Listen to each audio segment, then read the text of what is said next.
en su iglesia donde mucha de la gente que tenía tiempo congregándose, empezó a salir de la iglesia. Y en lugar de eso, Dios empezó a mandar mucha gente nueva.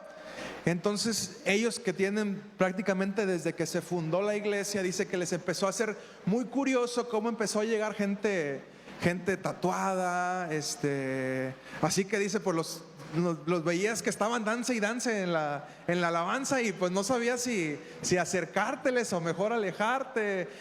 La iglesia de ellos está en Ecatepec, en un barrio medio peligrosón. Entonces de hecho, ya una vez ellos no recuerdo si ellos lo platicaron aquí, pero les tocó que se metieran en medio del servicio personas armadas e hicieran un asalto masivo. Se llevaron celulares, tablets, dinero, todo lo que pudieron, arma en mano, en medio del servicio. Entraron y se llevaron en la iglesia. Y me estaban contando que hace poco iban a volver a hacer lo mismo. Pero de estas personas que acaban de llegar a la iglesia, uno de ellos estaba sirviendo en la puerta. Entonces ellos tienen un pasillo, haz de cuenta que es así, pero tienen un pasillito por donde se entra. Y dice que cuando el asaltante entra al lugar, se da cuenta que el ujier había sido su compañero de celda, un amigo de celda en la cárcel. Entonces cuando él lo ve llegar y lo ve que está ahí, lo saluda. Y en ese momento se arrepiente de hacer lo que iba a hacer y se va. Y dice, pues ya cuando nos cuenta la situación y nos dice este hombre lo que iba a pasar, pues dice uno, ay, gracias a Dios que llegó esta persona, que a pesar de que su pasado no era lo que todos deseáramos, pues él estaba viniendo y el cambio que Dios había hecho en su vida había sido de bendición para la iglesia. También nos contaba que una de estas personas les pidió que si iban le pidió al pastor que si iba a un funeral. Entonces el pastor le dijo, sí, con mucho gusto, yo voy. Y entonces cuando empiezan a ir, se empiezan a meter en una colonia muy peligrosa. Y que el pastor asustado le dice, oye, pues ¿a dónde me estás llevando? Esto se ve muy feo. Entonces cuando llegan, pues el pastor ora, hace un servicio ahí en el funeral. Y resulta que la persona que había muerto era alguien muy, muy poderoso de la mafia de la zona. Y ningún sacerdote, ningún pastor se había querido acercar ahí. Nadie quiso entrar. Y con el paso de los días, esta persona que lo invitó le dijo, pastor, créame que usted se ganó el respeto de la gente. De la gente que usted considera peligrosa, usted se ganó el respeto, porque nadie quiso entrar a oficiar el servicio funerario de esta persona, y usted fue el único. Y pues son cosas que no nos imaginamos que puedan pasar, porque vivimos en una cierta atmósfera. Obviamente son cosas distintas, pero ¿qué pasaría si de repente una persona así llegara a la iglesia? ¿Qué actitud tomaría usted? ¿Normal? Mónica dice normal. Imagínate que alguien que tú conocieras realmente, una persona que tú conocieras que es peligrosa, entrar a la iglesia, ¿cuál sería nuestra actitud?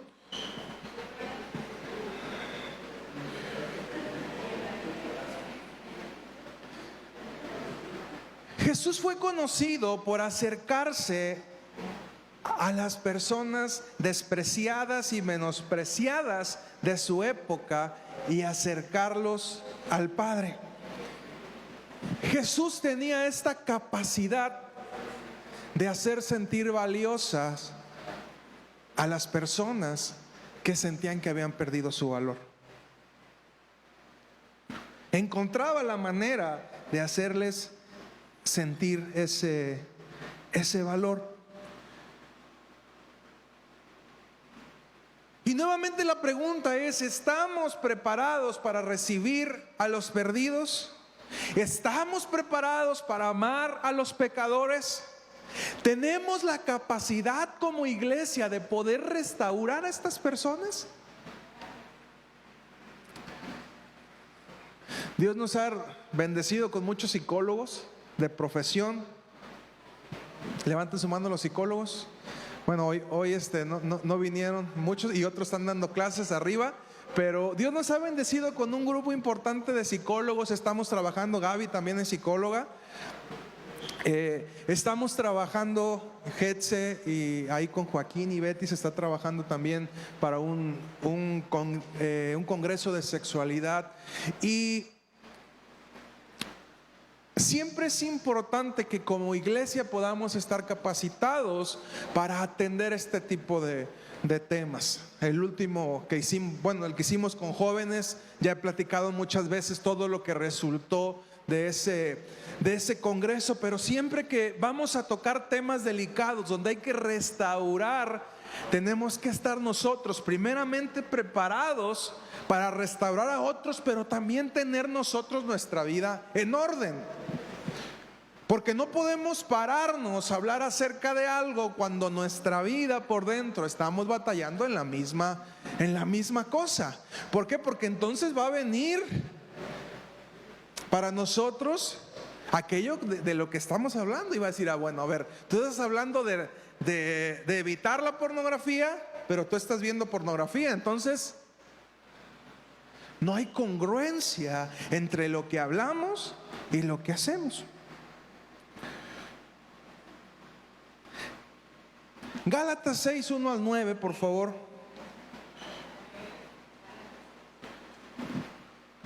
Gálatas 6, 1 al 9 dice: hermanos, si alguno fuere sorprendido en alguna falta, vosotros que sois espirituales, restaurarle con espíritu de mansedumbre, considerándote a ti mismo, no sea que tú también seas tentado.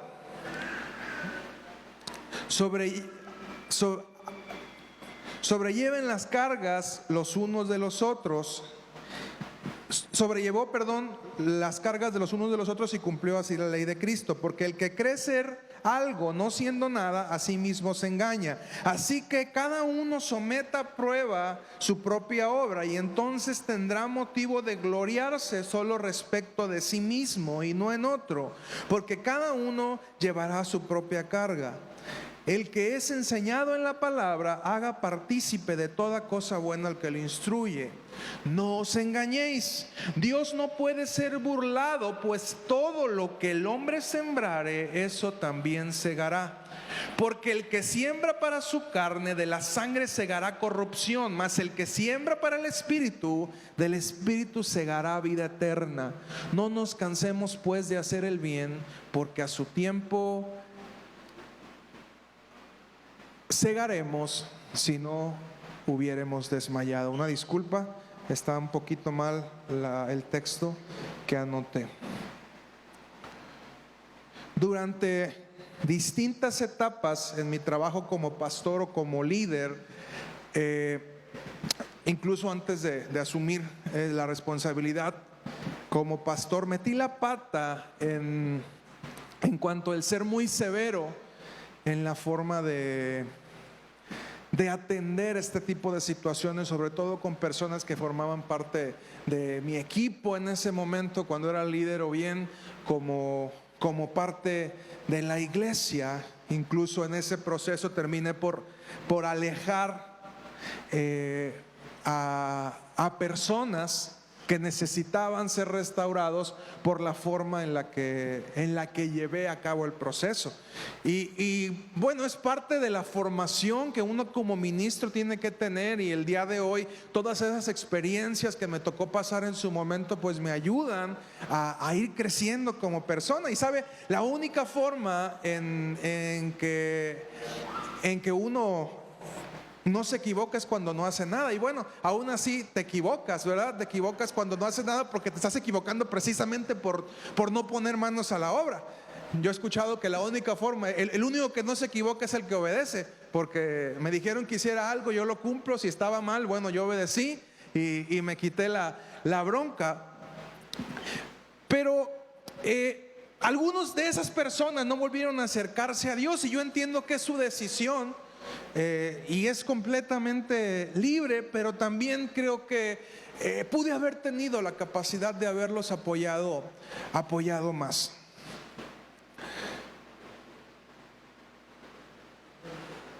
Y me lleva esto a preguntarme, ¿qué tan preparado estoy para aceptar a una persona a pesar de su pecado? ¿Qué pasaría si de repente tu hijo, tu hija se acerca y te dice: papá, mamá, soy homosexual? ¿Qué tan preparados estamos para poder llevar ese proceso? ¿Qué pasa si tu hijo o tu hija se acerca y te dice, o te das cuenta, porque son pocos los que tienen el valor de hacerlo, que tu hijo o tu hija está consumiendo pornografía? Que tu hijo o tu hija es un violador, o tu hijo o tu hija fue violada o violado. ¿Qué tan preparado estás para afrontar esta parte? En claves, cuando das claves, siempre te dicen que uno de los requisitos, y seguramente con los psicólogos debe haber algo similar, es que el que tú no hagas caras, que te dicen una noticia y tú pelas los ojos, o tienes que mantener la calma y decir no pasa nada. Yo le comentaban ahí una vez que yo no sé cómo le hacía a ella para escuchar tantas barbaridades y no engancharse con todo lo que escuchaba. Y ella me dice: mira, te doy un consejo, yo anoto todo en una libreta, todo lo que la gente me va diciendo lo anoto en la libreta, y cuando acabo digo esto es trabajo, se queda en la libreta y yo soy feliz. Y aunque obviamente hay cosas que te quedan en la cabeza, pero le he hecho saber a mi cerebro que hay una diferencia entre lo que son cosas personales y lo que es realmente el trabajo como psicólogo. Si de repente te dieras cuenta que tu esposo, tu esposa está en una relación de adulterio, ¿cómo lo tomarías? ¿Lo matas y después investigas? Si salió inocente, lo recuerdas con cariño. Si salió culpable, pues tenía que pasar, qué bueno. ¿Estarías preparado para eso?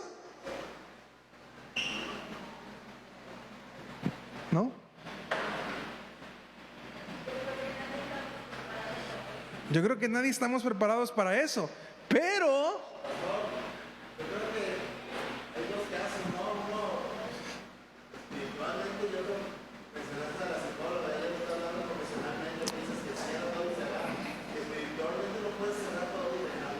sí, pero vamos a lo mismo con el tema que empezamos. Recuérdense que somos iglesia y que Dios nos mandó a rescatar a lo perdido. ¿Y qué tal si el perdido es el que está a un lado tuyo?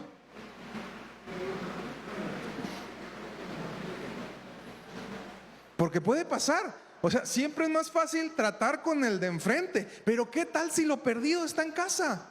Y nosotros creemos que lo que está en casa está bien, pero ¿qué tal si el problema está en casa y lo hemos estado ignorando? ¿Estamos preparados para enfrentar con madurez una situación así? ¿Y qué nos hace falta entonces?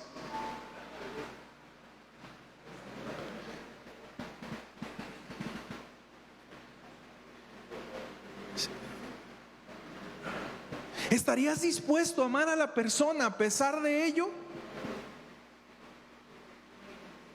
Y te hago esta pregunta: ¿qué hacía Jesús que los pecadores, a pesar de que Jesús era santo, los pecadores se acercaban a Él? ¿Qué tenía Jesús? Nos hemos puesto realmente a observar esto.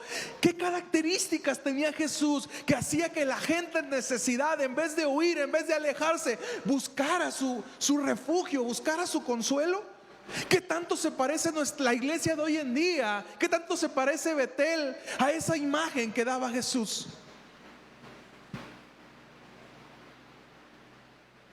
Tristemente, las iglesias de hoy en día están llenas de gente hipócrita que muestra una cara de santidad cuando hay problemas que no hemos resuelto y que tenemos que trabajar. ¿Cuántos pecadores hay en este lugar? Todos pecamos. de distinta manera. Hay mentirosos, hay adúlteros, hay fornicarios, hay muchas cosas. Todos pecamos, pero a veces tenemos ciertos aires de santidad y de grandeza, y me incluyo. Y te lo dije desde un principio, yo metí muchas veces la pata porque no consideré que tal vez yo podría meter la pata también. Nadie está exento. ¿Cuántos casados hay en este lugar? ¿Cuántos enfrentan tentaciones? Nadie aquí. Uy, puro santo aquí, Dios mío. Perdóname, Padre, este pastor pecador de Betel. Dice la palabra también: cuídese aquel que cree estar firme. Cuídese, porque llegan las tentaciones y cuando no estás a la defensiva, ¿qué pasa un boxeador cuando descuida la guardia? ¿Dónde está Beto? ¿Se subió Beto? ¿Qué pasa, Beto, cuando estás acá y bajas la guardia? ¿Te suenan? ¿Y duelen los golpes? ¿Duelen los golpes? ¿Sí? Beto ha experimentado por carne propia el box. Entonces, los boxeadores siempre tienen que tener la guardia arriba. Floyd Mayweather, ¿lo vieron pelear alguna vez ustedes? ¿Cómo peleaba? Y siempre era criticado por poner el hombro. ¿Pero en qué basó su carrera? En la defensa. Mientras no me peguen y yo pego, gano, porque así es el deporte. Y tenemos que estar siempre bien alerta, siempre en defensa, porque no sabemos cuándo va a venir el guamazo, cuándo va a venir el golpe. Y si no estamos atentos, nos va a tumbar. Y sabes, el golpe viene muchas veces del lugar en que menos lo esperas.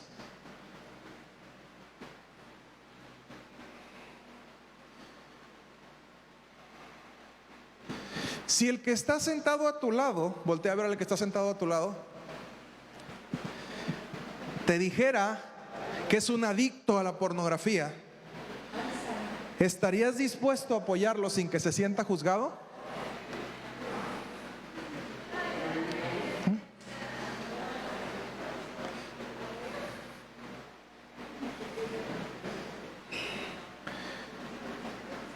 ¿Estarías dispuesto a mostrarle el amor de Dios a pesar de lo que está pasando? Empecé a investigar algunos datos que me dejaron helado y quiero que los puedas escuchar. Sobre la frecuencia del consumo de pornografía. El 70% de los jóvenes han visto pornografía en los últimos 30 días. Voltea a ver a los jóvenes.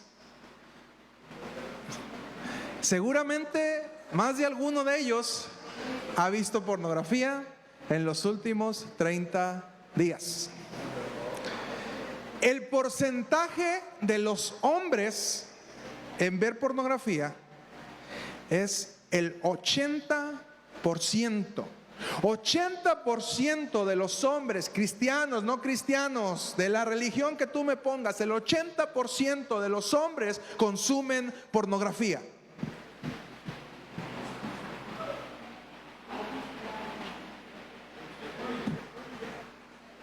Las mujeres, 40%.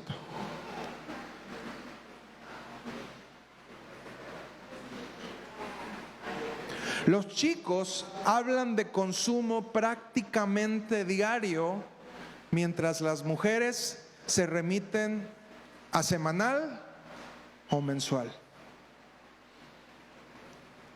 8 de cada 10 adolescentes o jóvenes varones está consumiendo pornografía. Y tristemente, este es un vicio que se está dando también en los adultos.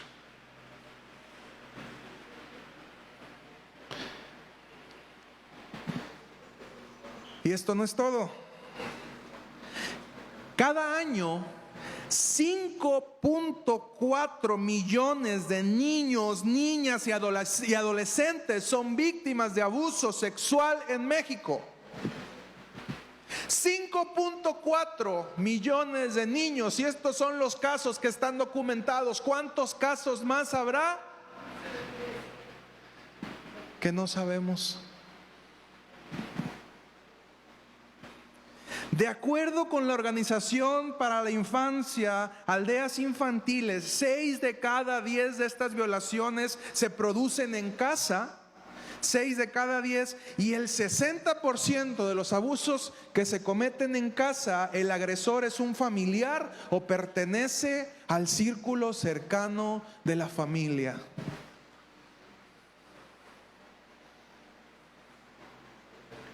Papás, hermanos, abuelitos violando nietos. Conozco casos de abuelitos violando nietos porque los abuelitos consumen pornografía.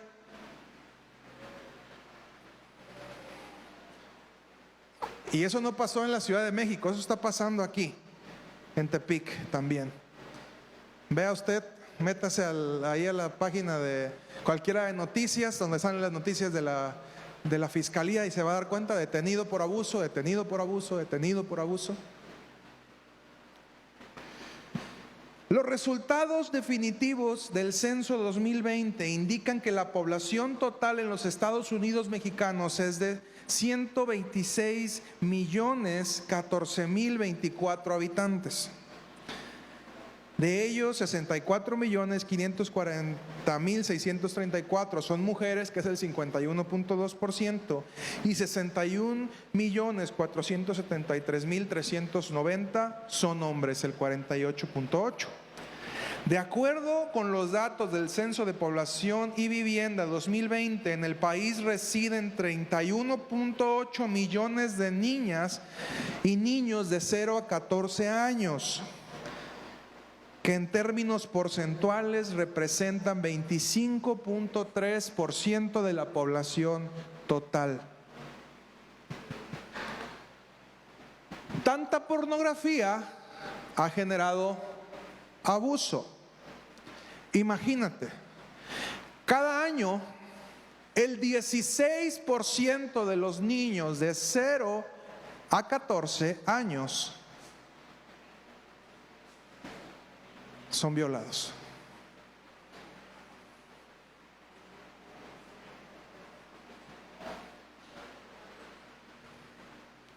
Repito la cifra: 16% de los niños cada año son violados. Cada año.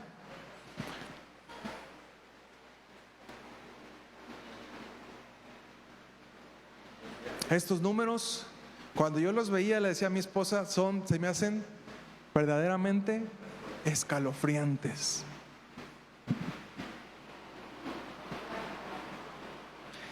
Y lo más triste es que en la iglesia también ocurre.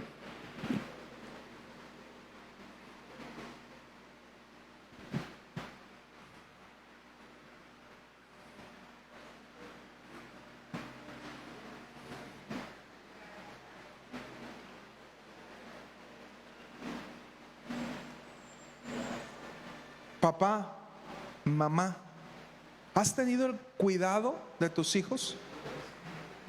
¿Les has preguntado si han sufrido un abuso así abiertamente?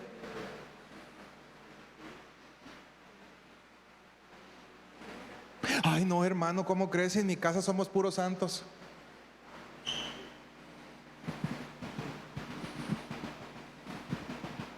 ¿Le has preguntado a tus hijos si han sufrido abuso? Pregúntales.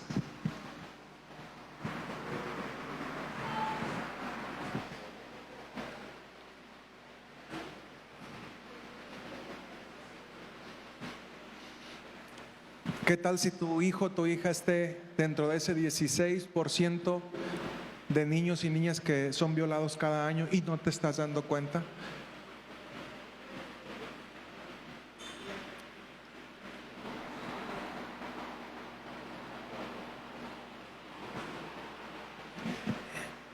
Y nada más te doy los números para que estés enterado, pero vuelvo a la pregunta inicial.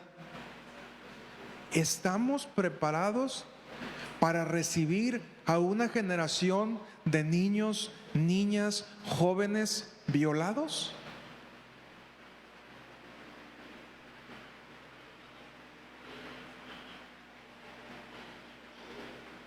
O a lo mejor retrocedemos más. ¿Estamos realmente preparados nosotros en nuestro corazón y no estamos metidos en eso? ¿O no hemos dejado ser restaurados? ¿O no hemos puesto los límites realmente para huir de eso?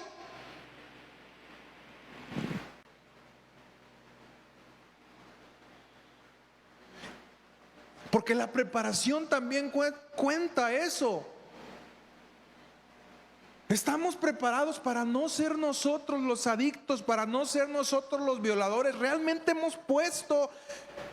Si yo sé que tengo un problema y el pastor me ha compartido muchas veces acerca de esto, ¿estoy siendo lo suficientemente valiente, lo suficientemente hombre o lo suficientemente mujer para poner un alto a algo que yo sé que es incorrecto?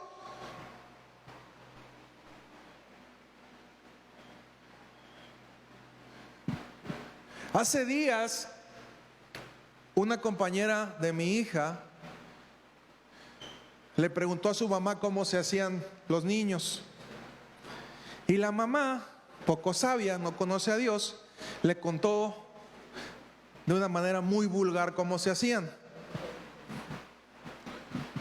Entonces, esta niña va y le cuenta a toda la escuela.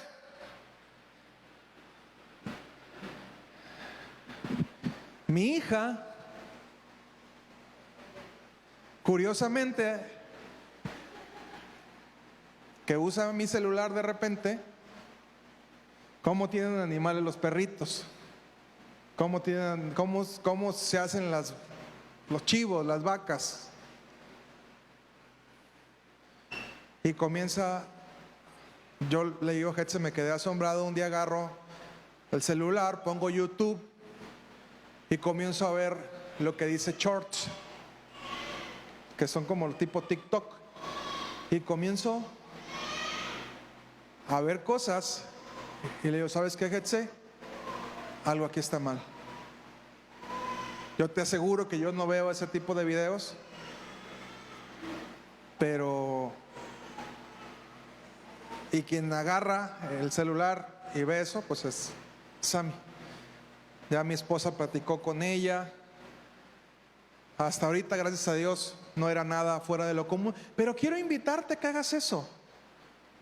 El celular que tus hijos agarran, pídeselos. El algoritmo funciona de esta manera. Aquellos videos que tú buscas, te sugiere, te recomienda otros videos iguales. Entonces tú puedes darte cuenta, nomás dale scroll, scroll, scroll, scroll, y te vas a dar cuenta los videos que ven tus hijos.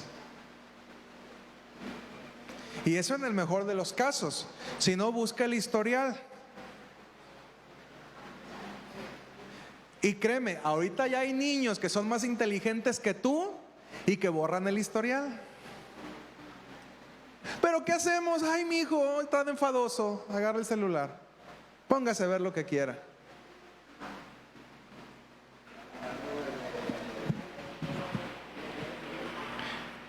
Y muchos niños ya están consumiendo pornografía, 8, 9, 10, 11 años, y los papás haciéndonos tarugos. Perdone usted la palabra. Ese niño, esa niña que con nuestro consentimiento está consumiendo pornografía desde los 8, 9, 10 años, cuando tenga 15, ¿qué va a hacer? Iglesia, ¿estamos preparados para esto? ¿Qué límites le estamos poniendo a nuestros hijos? A partir de ahí le dije, ¿sabes qué, hija? Se te acabó mi celular. ¿Por hacerle la vida infeliz? No, por cuidarla.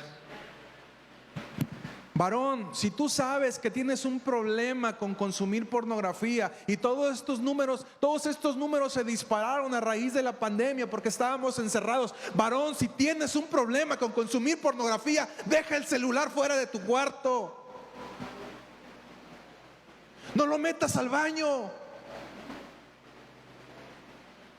No lo metas en los lugares donde sabes que eres vulnerable. Acércate con tu pastor y dile: pastor, yo tengo este problema, por favor, ayúdame.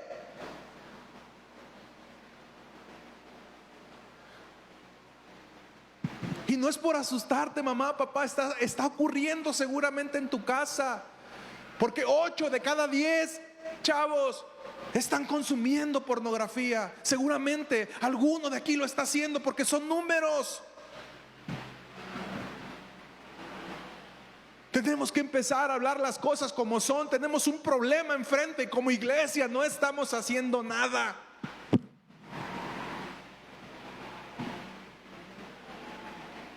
Y luego queremos que en la iglesia el pastor nos resuelva todo. Creemos que por llevarlos a la reunión de jóvenes una vez al mes la vida del joven va a cambiar. No es así, papás, mamás. Somos nosotros los que tenemos que poner la disciplina en casa. Ese hijo tuyo que está 10 horas pegado al celular, seguramente está consumiendo pornografía ahí. Está viendo cosas que no debe de ver y no estamos haciendo nada.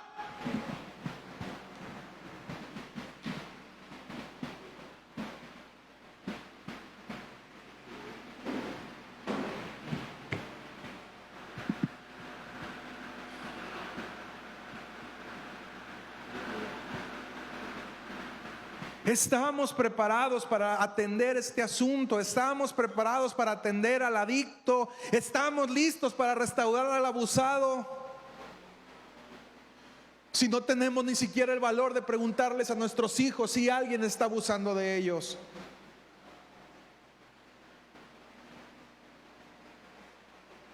Estos son temas que ya tenemos que empezarlos a hablar en casa porque son una realidad.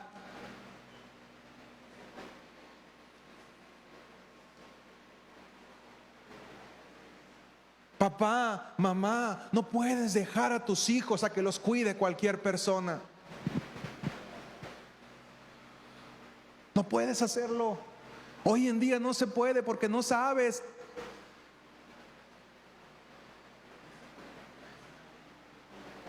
No sabes quién es un adicto. Y eso es por ofender a la persona, no, es por cuidar a tus hijos y por cuidar la vida de esa persona. Yo no puedo exponer a alguien que tiene un problema de pornografía o de abuso, exponerlo a la tentación, y menos con mis hijos, ¿no?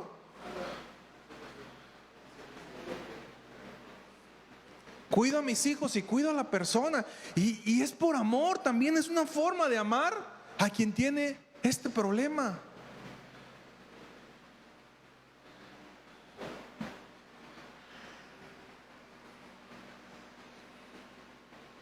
Recuerde que trabajo en el sector salud y nos damos cuenta de tantas cosas.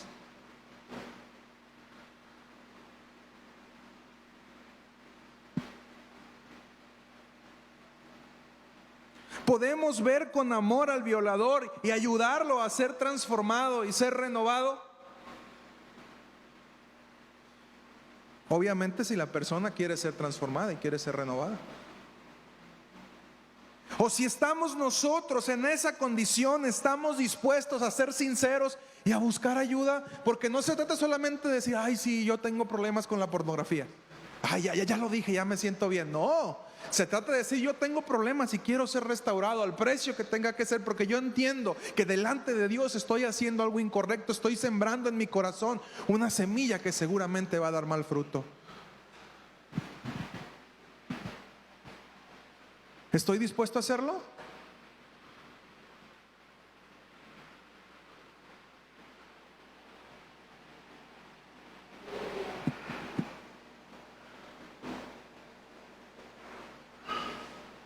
Vivimos en una sociedad enferma donde como iglesia tendríamos que aprender a ofrecer medicina. Esto no implica ser imprudente, obviamente. Hoy en día debemos de cuidar todavía más a nuestros hijos, pero en ese proceso aprender a mostrar el amor que el mundo necesita. Ay, es que yo me quiero ir de fiesta. Ahí dejo a los niños, que me los cuide alguien.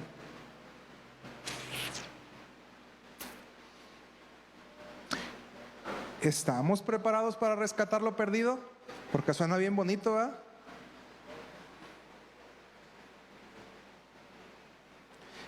He escuchado que la mejor forma de ver con amor al pecador es ponerle la cara de tu hijo. ¿Juzgarías de la misma manera a tu hijo que a cualquier otra persona?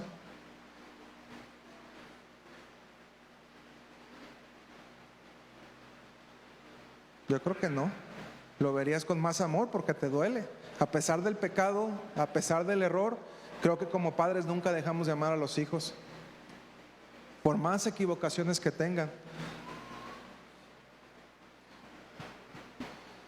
Si tu hijo fuera el adicto, ¿cómo lo tratarías? Si tu hijo fuera el violador, ¿cómo lo tratarías? ¿Buscarías restaurarlo? ¿Emitirías el mismo juicio sobre tu hijo que sobre la persona que quiere ser restaurada?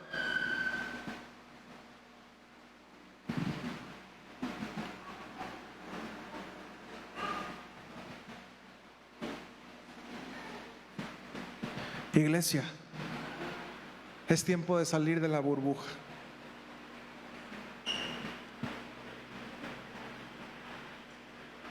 De la burbuja en la que hemos estado viviendo. Una burbuja de hipocresía, una burbuja de no me importa, no pasa nada, y comenzar a atender los problemas que estamos experimentando.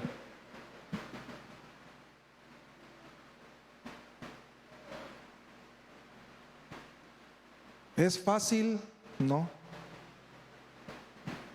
Porque en ese proceso te va a tocar morir a ti, seguramente, a tus temores.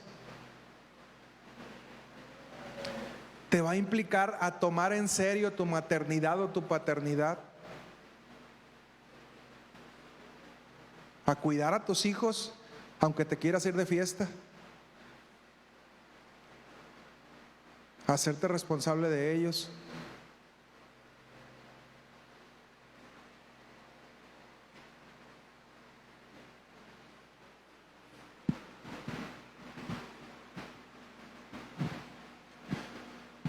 ¿Qué tan preparados estamos?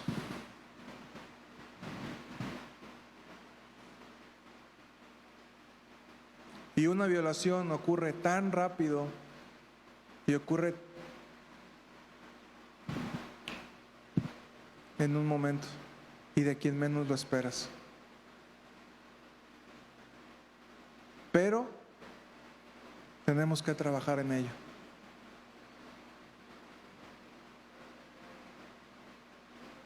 Tenemos que comenzar a restaurar,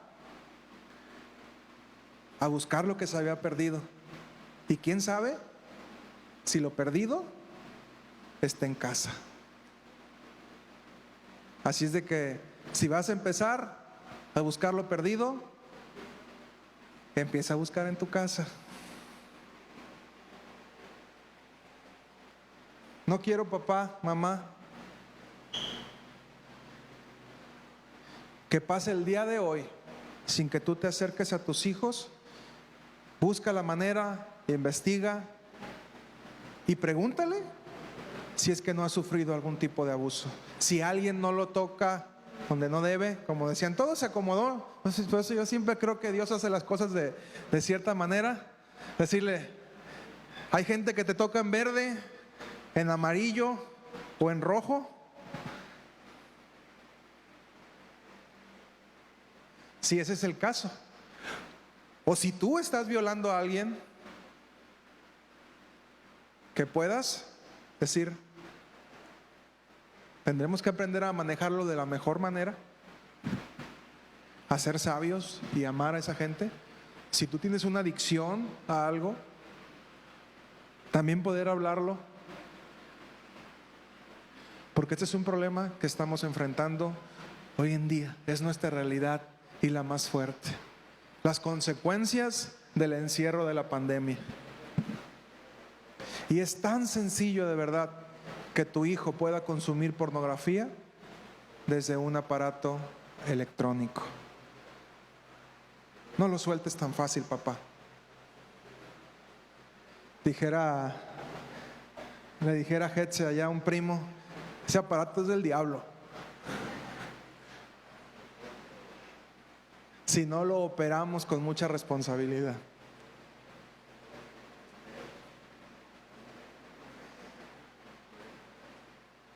Si tu hijo está capacitado para solamente manejar un cacahuate, dale un cacahuate. Es que mamá, los juegos, mejor cómprale un, no sé cómo se llaman ahora, Nintendo Switch. En mis tiempos eran los Game Boy y los Tetris. ¿Les tocó ese de las figuritas? Ándale, mijo, ¿quiere juegos de video? Aquí está, quítale la red. Porque el mundo está buscando atraer a tus hijos. Papá, mamá, el mundo quiere a tus hijos. Jacqueline, el mundo quiere a tus hijos. Juan, el mundo los quiere jalar. ¿Por qué? Porque lo que buscan es hacerlo adicto. Primero te lo regalan y te dicen, mira, ¿ya viste qué padre? Y después te lo cobran. Es tiempo de abrir nuestros ojos, pero también de abrir nuestro corazón y restaurar con mansedumbre y amor, porque para eso fuimos llamados. ¿Con qué empezamos? Que los sanos no tienen necesidad de médicos, sino ¿quiénes? A lo mejor en tu casa hay enfermos, empieza por ahí. Si no, afuera hay muchos, también ahí puedes trabajar. El Hijo del Hombre vino a buscar y a salvar lo que se había perdido. Y ese, como cristianos, es también nuestro llamado. Amén. Ponte de pie, por favor.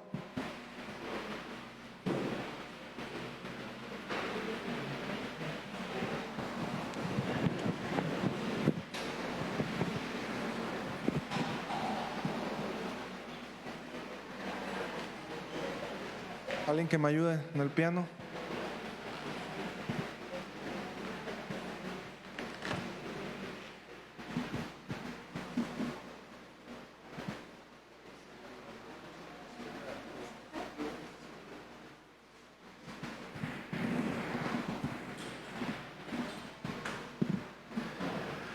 Ay, Señor.